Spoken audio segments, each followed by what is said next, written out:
Okay, everybody. Hello, hello, hello. Welcome in, welcome in. We're gonna get started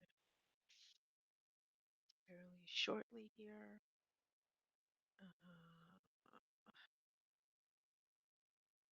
Let me know if my volume sounds okay, if I need to talk a little bit louder. I'm working on getting a better headset, so hopefully that will make things better.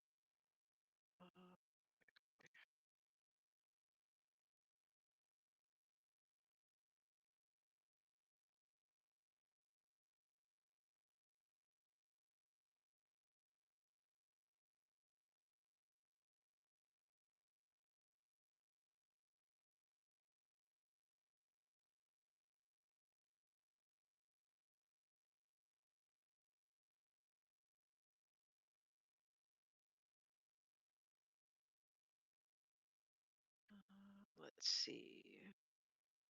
Why do I not have what I'm looking for here?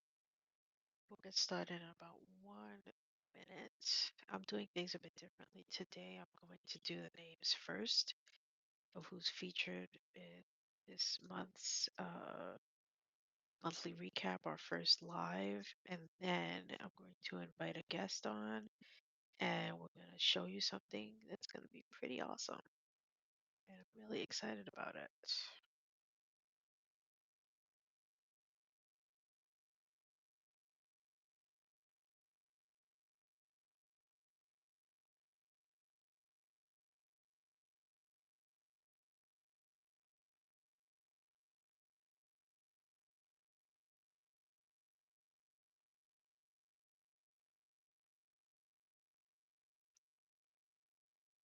Oh, that's why. Okay.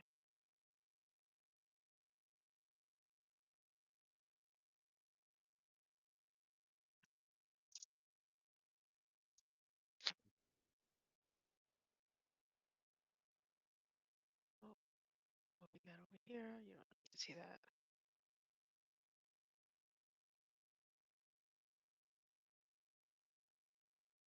Okay, let's get started.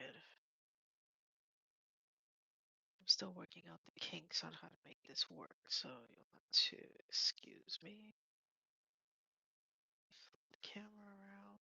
Okay. So if someone in the room can let me know that you can hear me, and so I know that I'm not on mute or anything like that, and I can get started.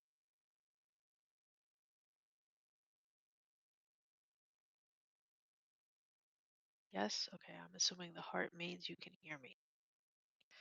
Okay, so this is our first monthly recap for January, the first live, and I'm excited. So we're gonna do this. This is basically gonna be the first Wednesday of every month. Um, I think that's how it falls on the calendar. So the first Wednesday of every month, I will do a monthly recap of the previous month. So this is going to be a monthly recap of January. And the way these monthly recaps work, just as a bit of a precursor, is I randomly select two stories that have been featured in the in each week of the previous month, plus one honorable mention.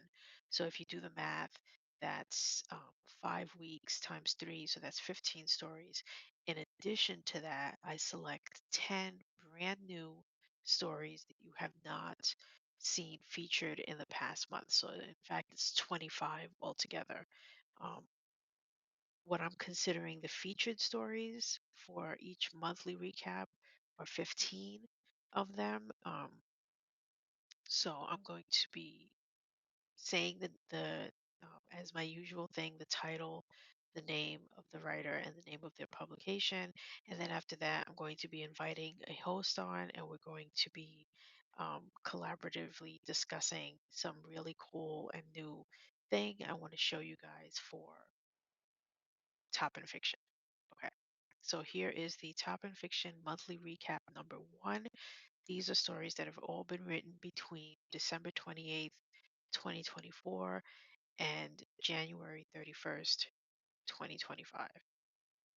Starting with poetry. Outside Air by Madeline Legere of Voices of the Mad. Uncanny Land by Camelia Baker of Camelia Baker. The Best Kinds of Dreams by M. Ann Avera of Manic Phase Writing. Micro slash flash fiction. Elegance by C.D. Mudge of Unspooling. Fall Away by Michael Serrur of the 60-Second Story. Number 108 by Jack Nagy of Scrapbook. Short story The Wolfman Kindly Requests by Ashley T.K.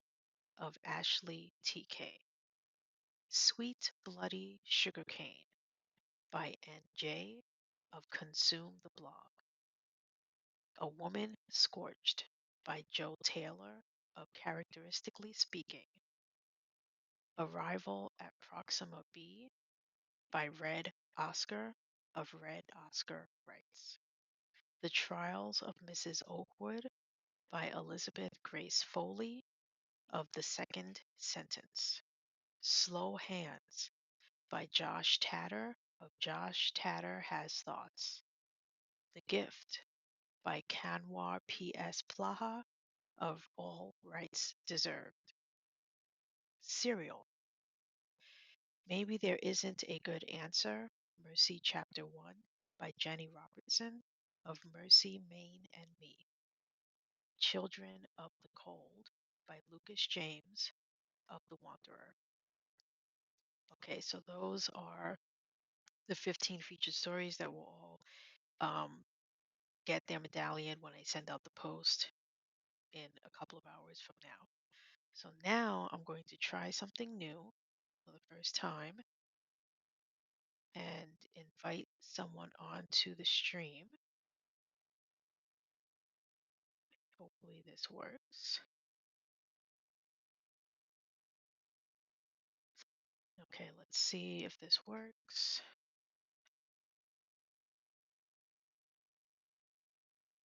Fingers crossed.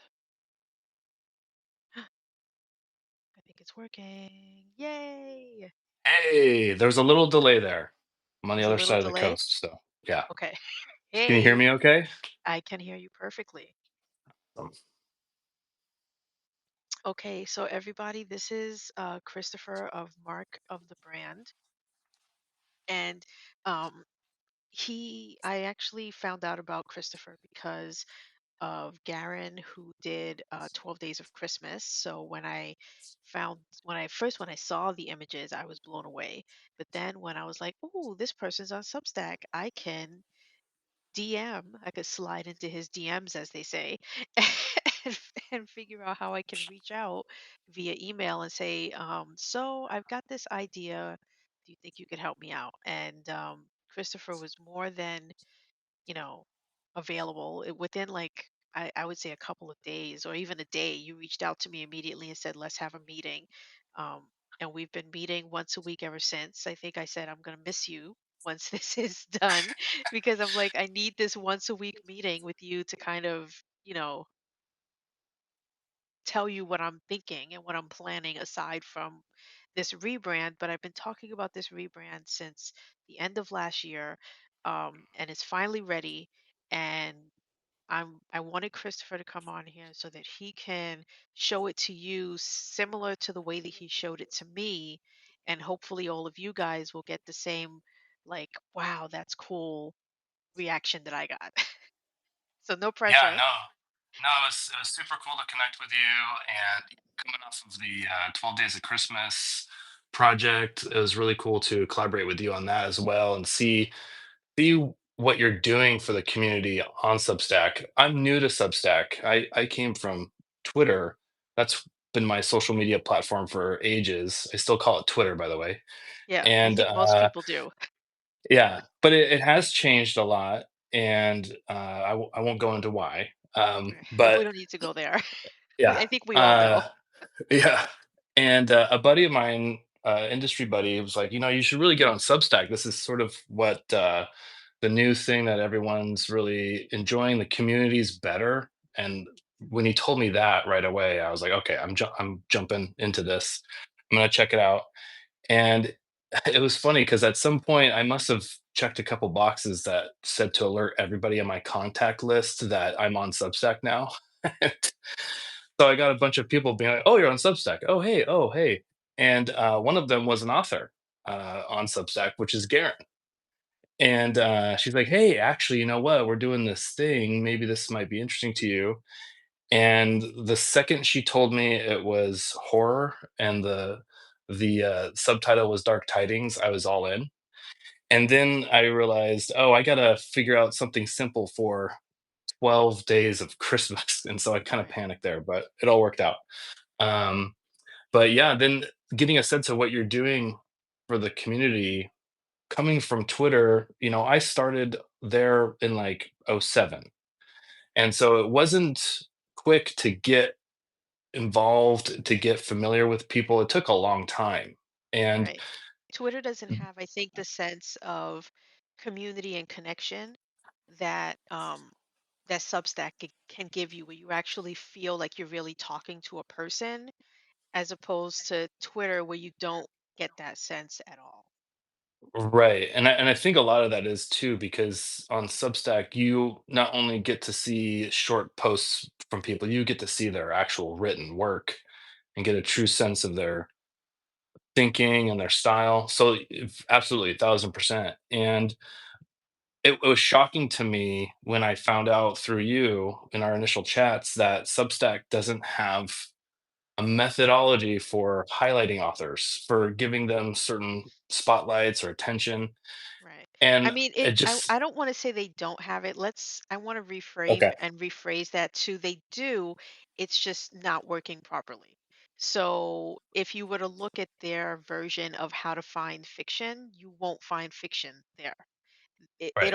It'll highlight people who, for whatever reason, the algorithm thinks that they are fiction writers, and they may have written one or two pieces of fiction, but 99.9% of what they do is nonfiction and might even be more politically leaning. But Mm, because they categorize themselves in fiction, and because they have hundreds of thousands of subscribers compared to the rest of us who actually are doing fiction, they rise to the top and we don't. So every time you go to their discovery page looking for fiction, 10 times out of 10, you're not going to find fiction there. And that yeah. was the issue. It wasn't so much that they didn't have anything, is that they did, but they're falsely directing people towards nonfiction when that's not, Mm, that's not their page of fiction, is not showing fiction. um but yeah, it's like that yeah. for other categories as well. Like, we're not the only ones feeling this issue, but I think we feel it the most because we're here writing fiction and we're not being seen. So that's where top and fiction came in, was filling this gap that Substack is currently not willing to fix or can't fix for whatever reason. Right. Yeah. And I mean, a big part of uh, just what I do is, I feel like to really do good work, I have to care on some level about what the person's trying to do. And when I saw what you were trying to do with highlighting the community, spotlighting authors, it resonated with me quite a bit because I remember it took me took me 10 years to get any kind of following at all over on the other place. And Right. so what you're doing, I felt was very important to me. So I was very excited to participate and collaborate with you on this project. So yeah, definitely wanted to talk as soon as we could. I think we had a chat. I can't remember if it was at the end of December or early January, but Yeah. it's been a process in the making for sure. Yeah. And then I remember within that week, you reached out and said, let me show you what I got. And I don't know if you have it up right now, if you're gonna turn the camera to show it. I'm gonna But you try showed it. I'm gonna me attempt. Yeah, you showed me the wall. yeah. I'm the, gonna I'm gonna the attempt the infamous wall wall. again. I still got it up. We'll Yeah. see how that goes. So yeah, so I don't know how you want to kind of show off what we're talking about here, but let me just start by saying, when I went to Christopher, I said, okay, here's what I want. I want the logo. I want to do a rebrand. And the Right. rebrand would essentially, for me, just involve the logo and the word mark, and I wanted it to be clean. I wanted it to be devoid of any specific genre because I didn't want anyone to think that Top and Fiction was leaning more towards horror or science fiction or fantasy. I wanted it to be devoid of that, but I wanted it to be clean and crisp and professional because where I want to take Top and Fiction, it requires that. And I wanted it to be something that was long lasting, that I would never want to change, at least for the next 10, 15, 20 years, whatever the case may be of how long this lasts. It needed to be a long lasting, recognizable, cool logo that just didn't give anyone the impression that it was specifically this genre. Um, and I think you went with that and you came up with something that I loved immediately, and you've just been tweaking it little by little ever since. Yeah. Yeah. So just like going into typically how I go through a process like this, I have a sort of a five-stage process. And the first stage is they call it SWOT analysis, where you do strengths, weaknesses, opportunities, and threats. And that kind of informs the boundaries of the playground. Where I need to be thinking, where I need to be avoiding going into other territory that other people are doing. So as soon as we spoke and I got like a sense of what you wanted, which yeah, like you said, I have some notes here. Like you wanted something clean, long lasting, kind of stood out to me quite a bit. It clean lines. I think you mentioned you wanted it to be something that you could stamp or foil or do some kind of embossing. That stood out to me quite a bit, like almost like a Hmm. branded iron kind of thing, and that stood out a lot. And so once I got this concept of what you're looking for, I went to my local bookstore over here in Seattle. It's called Third Place Books. It's a popular bookstore, and they just have aisles and aisles and aisles of nonfiction. And I just went through and I just started at one and stared at the spines and just walked down aisle by aisle, line by line, just to really, really get a sense of what the most common publishers are, what concepts are people playing with. And I saw some things that I was kind of thinking in the back of my mind, and I knew to avoid those. So it was very helpful doing that kind of pre-inspiration phase. Hmm. Um, but once I got the foundation there, I sort of just went straight into sketching. And that's Hmm. when I'll try and do like a little swap here on the camera. Let's see how this goes. I'm actually charging my phone as same time, but so let's see if how well this works. Bear with me a sec. I need to do some adjustments. Okay. So there's a handful of sketchings here. Actually, this isn't working well. Let me get my phone off the tripod I got. 1 second. Hmm. There we go. So I kind of went into like this sketching phase where I just played with concepts of combining the TIF. And I quickly realized, if we want to be serious and long lasting, there was something about the I, the dot, that felt too playful. So I kind of wanted to go away from that. And as soon as I did, playing with a capital I, I saw things like there's a one in there. That's kind of Hmm. interesting, the top. But I started noticing the symmetry of the letters, and they sort of formed into this balanced, I guess you will, like monogram. Right. And it I was kind of remember interesting to me. when you showed it to me, I immediately saw it. Yeah. It's And so it was cool. and I kept playing, but I something about that balance, I kept coming back to it. And bear in mind these pages are double-sided. um, and wanted to keep going through different concepts and not just be beholden to one idea. And but yeah, this definitely stuck out to me. And I noticed that even if I changed the serif of the F to something else, the F still kind of stayed there. And that's when I kind of realized, oh, you can kind of put anything you want in there. And I remember you saying you wanted to be genre agnostic with the core mark, but Yep. you did want a way to, if you wanted to, at some point do something unique with the mark for each genre. And so I started experimenting with the idea of genre cons, is sort of what I'm calling them, Yeah. where you could put in another icon to represent a genre and still maintain that core mark.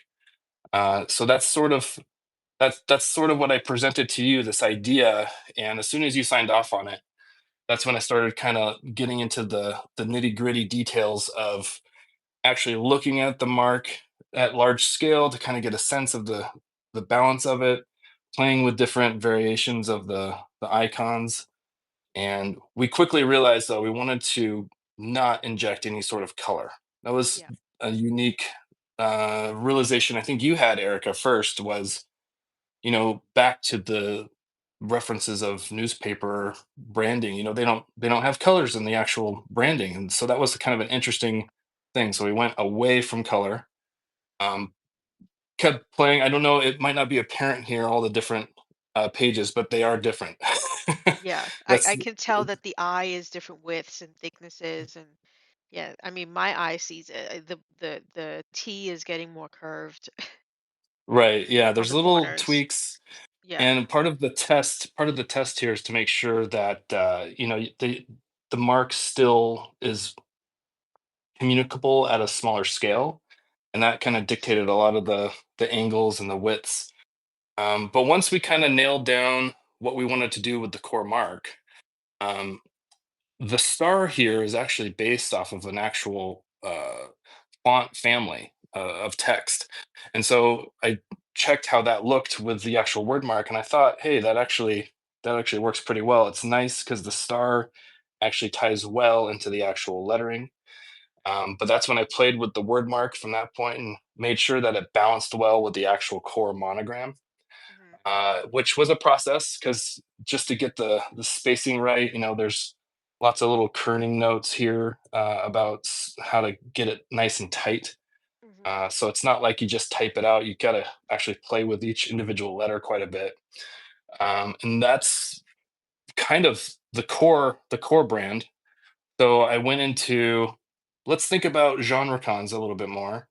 Some of them there's lots of options out there, right, for Right. icons, and representing a genre with one icon. There's a lot of things to consider. Yeah, So it was there's a sort few of more some have more options than others. right, yeah. And I wanted to make sure that anytime Erica wanted to create something new with the monogram, with the word mark, I don't know if I mentioned the actual stars in the eye of the first M. So she could change this to represent kind of anything. It could be a genre, but it could also be a season or a holiday. And that kind of unfolded as we experimented with this icon concept, and not wanting her to be beholden to, you know, having to drag me into the Figma or Photoshop to come up with something for her. I wanted to give her that freedom to create on her own. So we found a font library or an icon library that works really well. It's an ongoing, supported for years, and they're constantly adding new stuff. So it's really easy for her to kind of think of something, maybe even in the early week and implement it by the end of the week. Mm. But we wanted to narrow down at least the core concepts. And so that's where a lot of this process came in. Um, I had my brother-in-law over, and he saw my top and fiction wall. He's like, why do you have a Google search on there? I was like, okay, well, that one, let's knock that one off of the option list. We don't want people to think of Google when they see the branding. Um, but yeah, we landed in this group here. So we have a fantasy genre, romance, drama, science fiction, historical fiction, western, mystery, literary, horror or thriller, suspense.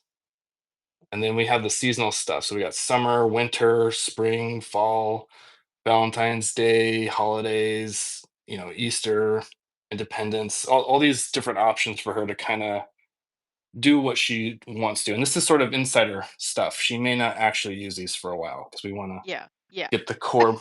So this is like this is you guys get the early sneak peek from getting on the Right. live stream Right. here. But yeah, that's the TIFF wall that I got going. So it was definitely a fun process. This is kind of what I love about designing and branding is I can make it physical and kind of experiment with it on the wall like this. So, Mm. but yeah, it's a great process. And then see, I can kind of go over here and kind of show some of the final stuff. With the monogram, it was kind of interesting to be able to come up with variations. Not restrict the styling or the implementation of it. So it was important that it can adapt to different environments, whatever they may be, because you never know. Some of you authors that end up on the top in fiction list, you might actually end up being printed one day. So that was sort of something that we wanted to consider for sure. Yeah.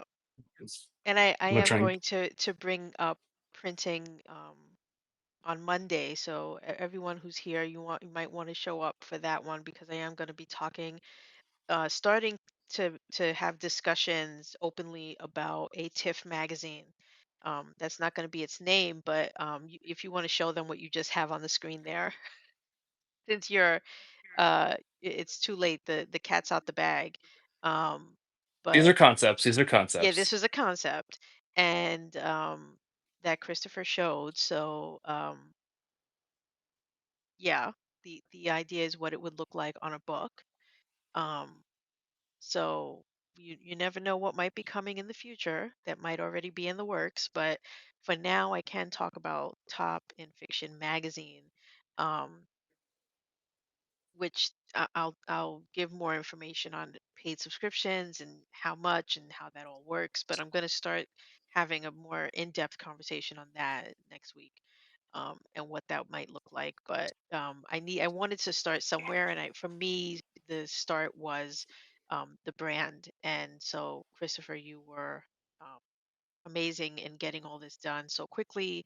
Um, and so amazingly, and I recommend him to anyone who wants to either do a some sort of event for the fiction community that you need artwork for, or to do a rebrand, or have a word mark and a logo created for your own Substack. He knows all the dimensions and all the things that are needed for this. So great resource that we have inside our community. Make sure that you use him and contact him for all your needs.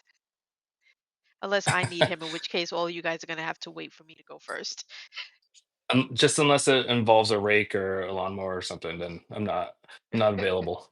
Okay. But And all of these things will go live immediately after we get off of this call. I'm going to start at least putting up the word mark, and the logo will go up. And then just for people to know, because I like uniformity and I don't like leaving things looking weird. I am going to update all of the medallions from January that we've done already. I'm not going to the ones from last year are already archived. They're not going to get updated to the new logo. They are what they are. But for the year of 2025, I want all of them um, to look the same. And just for everyone here, this is Mark of the brand.